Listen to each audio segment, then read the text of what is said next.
Don Quixote, the Knight of La Mancha. In a quiet village in the region of La Mancha, Spain, lived a man named Alonso Quijano.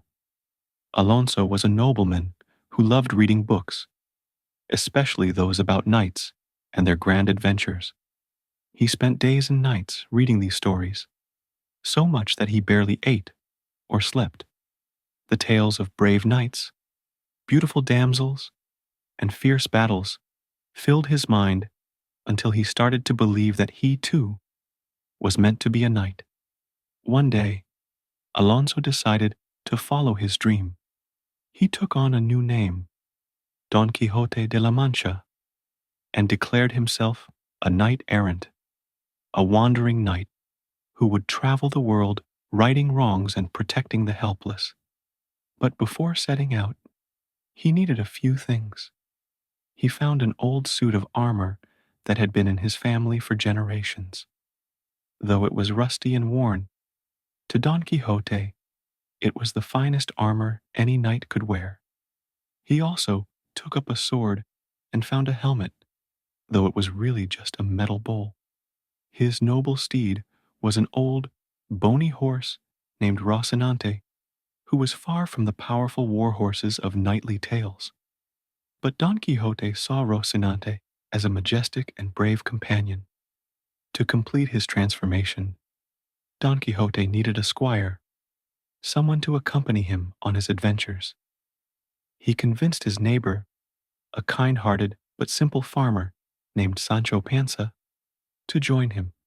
Sancho was promised riches and the governance of an island, which Don Quixote believed he would win on their journey. And so, Don Quixote and Sancho Panza set off on their first adventure. As they rode through the countryside, Don Quixote imagined that every challenge they faced was part of a grand quest. One day, they came upon a field of windmills, but to Don Quixote's eyes, these were not windmills. They were fearsome giants threatening the land. Determined to protect the people, Don Quixote charged at the windmills with his lance.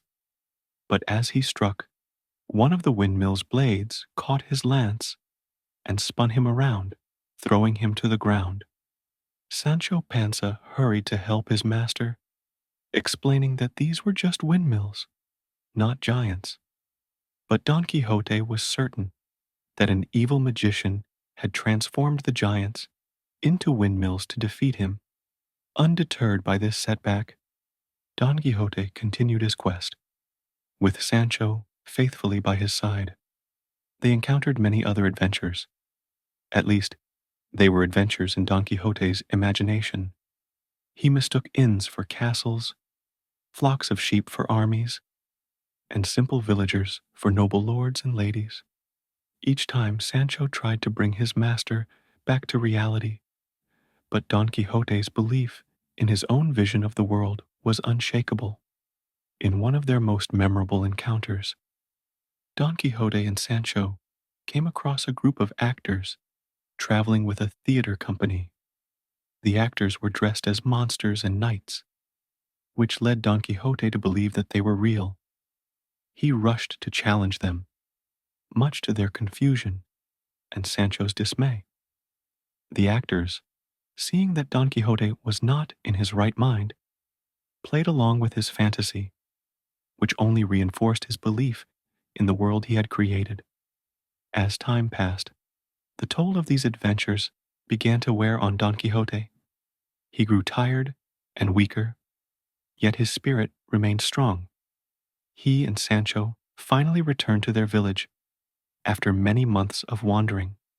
Once home, Don Quixote fell seriously ill. On his deathbed, he had a moment of clarity. He realized that the stories of knights and their heroic deeds were just that, stories. He renounced his life as Don Quixote, reclaiming his identity as Alonso Quijano. Surrounded by his family and friends, he passed away peacefully, leaving behind the legend of Don Quixote de la Mancha. The tale of Don Quixote reminds us of the power of dreams and the importance of holding on to our beliefs even when the world around us says otherwise. It also teaches that while imagination is a wonderful gift, we must also be grounded in reality. In the end, Don Quixote's story is one of adventure, friendship, and the enduring human spirit.